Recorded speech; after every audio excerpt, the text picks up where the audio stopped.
Right now on Today in AZ, schools on alert. A man poses as a teacher, tries multiple times to lure students. What police say you can do to keep your kids safe. A crisis at the border. The Arizona city now declaring a state of emergency. Facebook under fire again. What they're accused of doing with your personal information. And your luggage might not be the only thing hopping on a scale at the airport. The controversial idea one company is weighing. Good morning, everybody. You're watching Today in AZ. Paul Gerke alongside Rachel Cole. I get tired of having to pay for bags, period, let alone my own baggage. Well, but they're not going to charge to weigh you. They're just going to humiliate you in front of all these other people that you're going to sit with for 2 or 3 hours. I do that on TV every morning, and so does Jimmy Q with the first check of our forecast. You never know who it could be next. A warning for parents in the West Valley this morning. Strangers lurking near schools, trying to lure students in the Alhambra Elementary School District. Team 12's Bianca Bono spoke with police and a district official about a disturbing string of incidents. Bianca, what are they saying? We're told scary incidents like this happen every school year, but having this many in such a short amount of time is unprecedented. Pretty scared and worried, honestly, because I mean her safety is my top priority. Families in the Alhambra Elementary School District want to know what is going on. You never know who it could be next. Their concern comes after receiving a third letter in just 3 weeks, detailing an incident involving a stranger trying to lure in a student. Even the first note is scary. 2 of those incidents, one of which just happened on Tuesday, involved strangers trying to lure students into their cars. But the most disturbing was on Monday, when a man posed as a teacher and showed up to a student's house. Knocked on the door, posed as a teacher, and said he was there to take a student to school. Linda Jeffries, a spokesperson for the district, says each of the 3 students involved were able to give descriptions of the suspects. None of them matched, leading school officials to believe they're dealing with 3 different men. We've never had 3 instances in 3 weeks time frame. Phoenix police now investigating. District officials asking officers to increase patrols before and after school. It's important that you don't go anywhere alone as a child. Okay, as a parent, you need to communicate that with them. In the meantime, with no suspects in custody, parents on edge, hoping police and the district can prevent this from happening again. Like if it's the 3rd occasion, something has to change. And Alhambra not the only district where this is happening. Parents in surprise sharing this letter with 12 News saying another stranger tried approaching a student there. You can find suspect descriptions on our website, 12news.com. We're in the Alert Center. Bianca Bono, 12 News.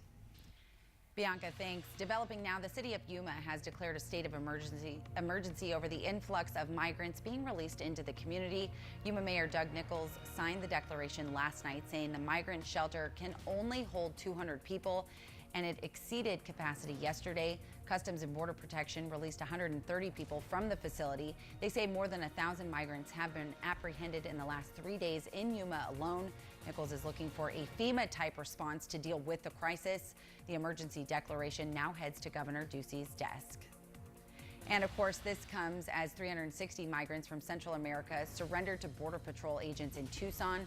Border Patrol cameras spotted the group yesterday morning after buses arrived near the border.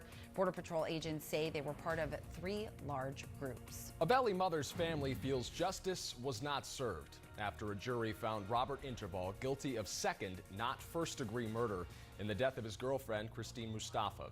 Prosecutors argued Interval killed Mustafa and dumped her in a landfill. After an extensive search, her body was not found. And despite the family's feelings, a member of the jury says the unanimous decision to convict Mustafa's killer with a lesser charge was fair. We deliberated for a period of time that was heated. There's a lot there, but I think that was when the end of it came, I think the decision was right. One day he will be free. I don't think it's fair to where he took my sister, he didn't give her that option. Interval will be sentenced June 7th. He could face 15 to 29 years in prison. At the state capitol today, House Republicans are expected to debate whether they'll call a vote on a texting and driving ban. That bill is stalled in the House after it passed in the Senate, and core GOP House members want officers to fine drivers only if they spot them and stop them for another reason. The bill would make texting behind the wheel a primary offense. Lawmakers have failed to pass a ban for years. This year, Governor Ducey says he will sign it. Arizona is one of just 3 states without a texting and driving ban. Hairstylists in Arizona who only blow dry, curl, and shampoo will not have to be licensed. Governor Ducey signed that bill into law yesterday. Licensed cosmetologists strongly opposed the, quote, dry bar bill, arguing that licensing is needed for health and safety, even if the shops don't cut or dye hair. Ducey called requiring people who only blow dry hair to have 1,000 hours of training, quote, ridiculous. Still ahead on Today in AZ, a big step forward for the Colorado River Plan. And growing fear in Washington ahead of the release of the redacted Mueller report. We'll check in live in 3 minutes. Welcome back to Today in AZ. It's 5:41. We are 1 day away from the release of the full, albeit redacted, Mueller report. And the big question this morning is who said what? Yeah, there's growing angst this morning about what that report just might reveal. Team 12's Tracy Potts is live in Washington this morning. And Tracy, who's the most concerned right now? About a dozen current and former White House staffers who were told, go talk to the Mueller team, tell what you know. They had to, or they were under penalty of perjury. But then could some of that information be embarrassing? Maybe not top secret, maybe not blacked out, but will they be named, identified in any other way, or protected when this report comes out? There's some of them still working at the White House, so that's a big deal this morning. Also, we're learning what the response will be from the president's legal team. They're meeting again today. We just learned this morning they've met every day this week. They have their own counter report of about 30 or so pages prepared, ready to go. Although we're told it's constantly under review. Some or part or none of it will be revealed, issued based on what's in this Mueller report. So they're sort of in a waiting mode as well. We're also learning that they will push back against any congressional subpoenas to get information on President Trump. So lots going on, but the bottom line is we won't know anything until the report, redacted with parts blacked out, comes out tomorrow from the Justice Department. Tracy, we're all trying to guess just how heavily redacted that report will be, including the names of those that seem worried right now that they're about to be outed. Yeah. Now, didn't Attorney General William Barr promise to take out information that infringes on privacy? Like, wouldn't that protect the White House staffers who did have to testify? Yeah, you would think so, but it was very generic. Privacy and reputation. So is that the privacy and reputation of the person they're talking about? The privacy and reputation of the person who's speaking? What are the parameters for that? Who's judging that? It's just not clear. And that's why some of these folks have had their own attorneys knocking on the door of the Justice Department saying, hey, is my name going to be in this report? And they haven't gotten answers.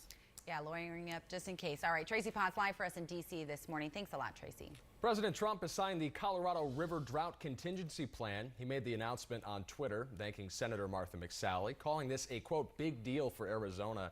That plan aims to cut back on the use of water from the Colorado River.